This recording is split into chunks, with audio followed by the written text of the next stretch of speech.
Hey everyone, the School of Sport Tourism and Hospitality Management's Office of Diversity, Equity, and Inclusion would like to welcome you all to Sexual Assault Awareness Month event, a conversation with an international expert on the state of violence against women around the world.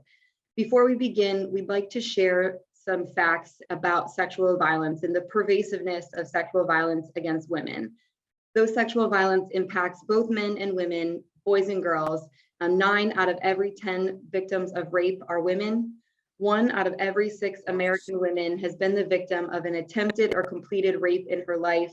And every year, over 430,000 Americans 12 years and older are sexually assaulted or raped, and 60,000 children are the victims of substantiated or initiated sexual abuse.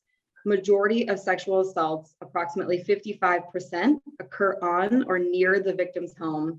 These issues are just as pervasive, if not more pervasive, if we look globally. The World Health Organization estimates that globally, about 1 in 3 women, or 30% of women worldwide, have been subjected to either physical and or sexual assault or intimate partner violence. And today we'd really like to explore some of these issues with our international expert, Jamie Klingler. I'm also joined by a current sport and recreation management student. So I'd like to turn it over to Despina to do some introductions for us. Thanks for joining us today for this important conversation. My name is Despina Evangelopoulos, and I am a junior sport and recreation management major with a Spanish minor at Temple University, and I am interested in topics related to gender and harassment in the sport world. For our interview today, I'm joined by Dr. Elizabeth Taylor, an assistant professor of sport and recreation management within the School of Sport, Tourism, and Hospitality Management. Dr. Taylor studies sexual violence within sport organizations, specifically examining how organizational culture impacts the prevalence and continuation of instances of sexual violence committed by student athletes, coaches, and athletic administrations. Dr. Taylor also studies the prevalence of education on topics related to sexual violence within higher education settings. Dr. Taylor and I have the pleasure of interviewing Jamie Klingler. Jamie launched Creative Influence Alliance in 2017 that has worked with Insight, Battersea Power Station, Marina Flowers, Beautiful Dairy, Avast at the Science Museum, Beano Studios, TVC Group, Foodism, and iNews, projects that have garnered over 53 million views and international press. Originally from Philadelphia and a graduate of Central High School and Penn State University, Jamie began her career working in film production, notably on Analyze This and Law and Order. She then moved to NBC and Corbis, a photo agency owned by Bill Gates. After moving to the UK, Jamie launched Shortlist as their photo director and finance manager, and in 10 years with Shortlist and Stylist, she rose up to the head of publishing for the whole group. Through running brand initiatives with Ford and Copperberg through Stylist magazine, Jamie realized her passion for telling captivating brand stories. She invented National Burger Day, London Seafood Festival, and won Marketeer of the Year from the digital PPAs in 2016. Thank you so much for having me. Jamie, could you just talk about your background and your involvement with Reclaim These Streets and the recent events in the UK? So I actually majored in film and women's studies at Penn State. So I've always identified myself as a feminist and have always been politically minded, if not politically active. And basically, in the middle of our lockdown, a young woman disappeared in Clapham, which is part of London, but southern part of the city. And she was missing. And then the night that her remains were found, we decided to hold a vigil. So I had tweeted something about it. And then different women that were in the area had also tweeted about doing a vigil. So we joined forces. So it's really one of those things that happened on social media. But it ended up that there were 9 of us who decided that we would make a safe space for women to come together and mourn and pay our respects. Part of what happened, though, was in Clapham, when they didn't know what had happened to her, cops were going door to door and telling women to stay inside. And that was the only way that they could keep themselves safe. And the end of that sentence wasn't articulated. So it's keeping ourselves safe from what? It's keeping ourselves safe from violence at the hands of men. And when that sentence doesn't get completed, it doesn't talk about the fact that we're raised with that fear. We're taught from a very young age. Are we supposed to do self-defense classes? Are we supposed to carry a mace? why is the onus on us to protect ourselves rather than the onus on men not to attack us? And a lot of this, so in the last month and a half, I've done lots of appearances, and I ended up as the spokesperson. So I was on NBC News and on Good Morning America and stuff, but talking about it and talking about how many hours of my life, like there's a whole movement about mindfulness and being grounded and being centered. None of us are grounded or centered when we're in public. None of us are grounded and centered outside because we're always watching our back, especially being from Philly. Like, I'm like very, very young. You're sexualized at a very young age. When I was 12 or 13, somebody beeped at us and we turned around, and it was one of the girls I was walking with's father. And like, I don't think we ever spoke to her again because we didn't know how to process that sexualization of us as 12-year-olds. And it's you grow up with those beeps. You grow like, and has anyone ever met the love of their life from getting beeped at on the street? That's not hitting on someone. That's making someone not feel safe and not feel grounded and look over their shoulders. So Reclaim These Streets happened very quickly. The police decided we weren't allowed to have a vigil because of Corona restrictions. We then sued the police, and this all happened within 3 days.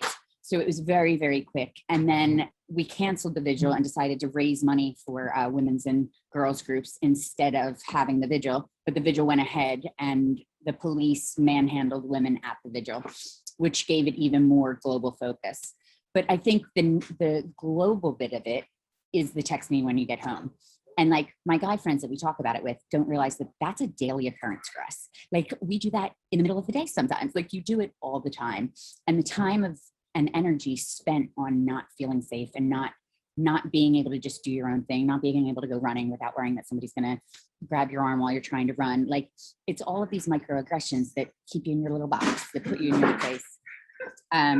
So it's about how we transform that. So Reclaim These Streets mission statement is we aim to make text me when you get home obsolete through legislation, education, and community action. And the education part is really about educating boys and young men about consent and about their responsibility in our society, that the buck stops with them. 97% of women say that they've been harassed, but like that stat doesn't talk about that we've been harassed thousands of times. It's not like one person has done this once in your life. It's death by 1,000 paper cuts. So it's talking about how we get into those schools. An article that I'm pitching to GQ this week is about what male allies can do. Because there's frankly nothing more terrifying than a guy that says, not me, I'm a good guy. Like that sends red flags up for all of us. You know, like that's the rapiest comment that can come out of someone's mouth. And the fact that my friends and I have called people that we know or that you meet, or if you're in the bathroom and you've seen someone that is on a bad date and wants to make an escape, like we've all had those experiences. So it's how we figure out how to do more education earlier on, because I think when a lot of it changes is when boys and girls become the other, when it becomes a scary thing, and when you don't know how that's going to play out, that the friendships disappear, so that you're not having the conversation, so the humanization disappears. So we're talking a lot about consent, digital consent when you're younger, because a lot of for young girls, like as soon as there's a picture of your breast out there in your school, like you're silenced, you're pushed into a corner, you don't have power over that, you don't have control, which again, like that's a lot to silence little kids. And like it's happening when you're 12 and 13, when you're not aware of what the consequences of that can be longer term in terms of your voice. And a lot of what we're talking about is making sure you have a voice. When we did the initial conversation, we were talking about global travel. And when I was 22, 23, I was traveling all over Europe for work. And it was alluded to that I was a prostitute in a number of hotels, because you're having dinner alone in a hotel because that's safer than going out somewhere where you absolutely don't know where you are. But the nod, or a woman in a hotel restaurant by herself must be a hooker, like, and even the language around it is really, it's crass, but it's quite insulting. But it's like, I'm not going to sit in my room and have room service every night and not experience any of these places. I see your Chelsea banner up there, or scarf up there. Like when I was in Barcelona, I saw Beckham play for Real Madrid and just like scalped a ticket and sat by myself. Like those are the experiences you want to have. Those are the experiences that you deserve to have when you're traveling. But it is always with the question of, You want to be safe. You don't want it to be your fault that you got attacked. And I think we're really raised with the mentality that if we put ourselves in a position of danger, but there's tons of positions of danger. So it's a tricky one. I had an organization approach us about making pepper spray legal here because it's illegal. And I don't want that. I don't want to end up spraying myself. Like, that's not going to make me feel more confidence and more safe. In fact, you end up spraying yourself and it's more dangerous. But it's looking at all these things and talking to people about the little steps and the education and the legislation that can help ensure that we're all safer. It's such a global issue, though. Absolutely. Thanks for that, Jamie. So we know that you have lived in Philly, you've lived in the UK, you've traveled extensively internationally, and that's something that a lot of our students would love the opportunity to do. But I think there are some really important considerations that everyone needs to make when traveling abroad. Have there been differences that you've seen in terms of sexual violence against women in different countries? Or do you think that we're seeing a lot of the same issues in the UK, in the US, and beyond? I'm very aware as a white woman, my experiences are not tinged with the racism that comes with different friends and colleagues that I have.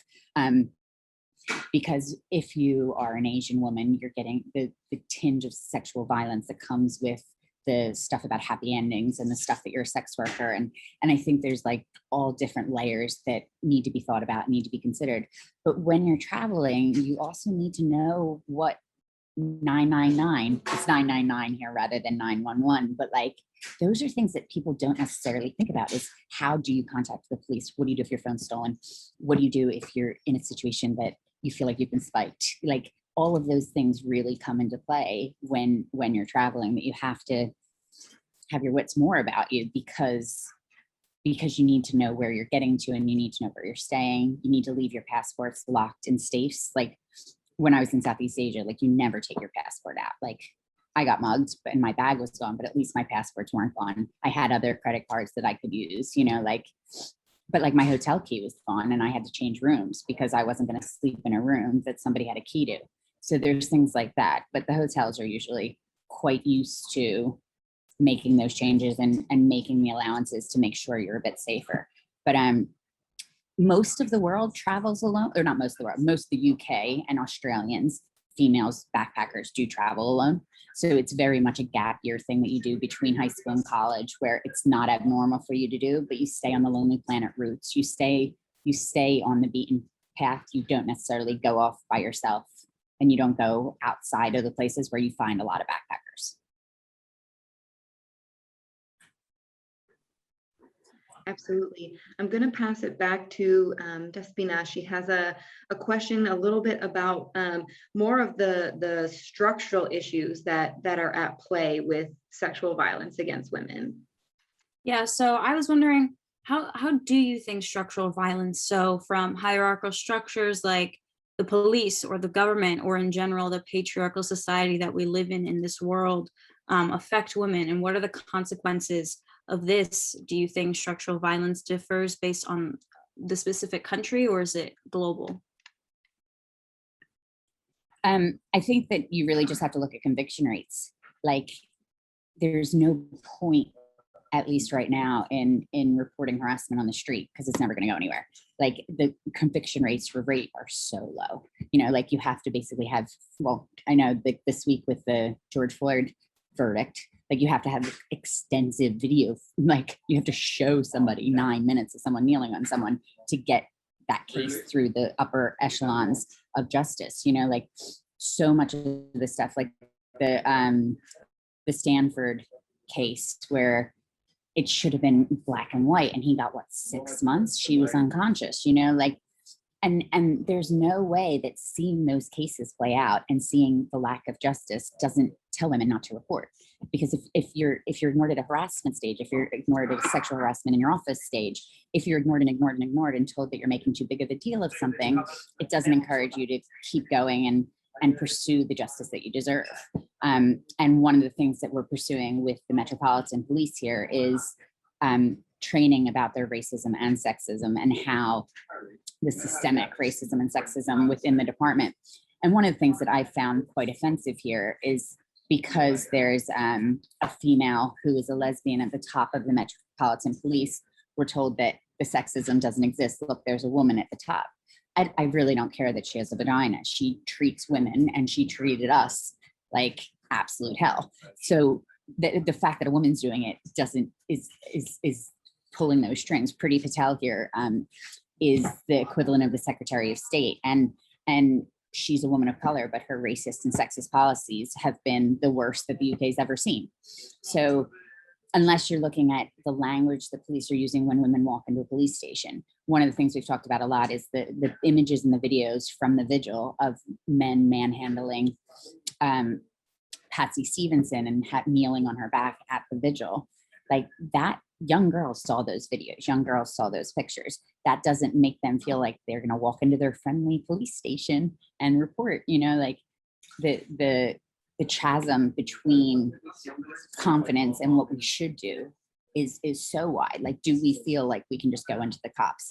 Do we feel like walking into a police station? Like there was a story about a flasher outside of Maria Goretti High School, and that the Goretti girls ran down and tackled him and held him until the police came up and really beat the guy up, which at the time we really laughed about because Goretti girls are not to be messed with. But like those stories are few and far between, like how many times have you been flashed and you tell your friends that time? But like one of the things I talked about a lot is like, if you talk about every time you get harassed, you would never talk about anything else. And it's really boring. Like every time your ass gets grabbed, every time somebody grabbed your breast or somebody like, oh, they're just flirting. That's not flirting. Like those boundaries and those consent lines need to really be formed. So something that we really talk a lot with our students about is education, because in STHM, we believe that we are educating future sport leaders and future leaders in the tourism and hospitality industry. So we really focus on thinking about the future and thinking about education. So before we let you go, we just had a couple of questions about what we can do as the public and how can we really help make a difference about these issues and help decrease instances of sexual violence against women.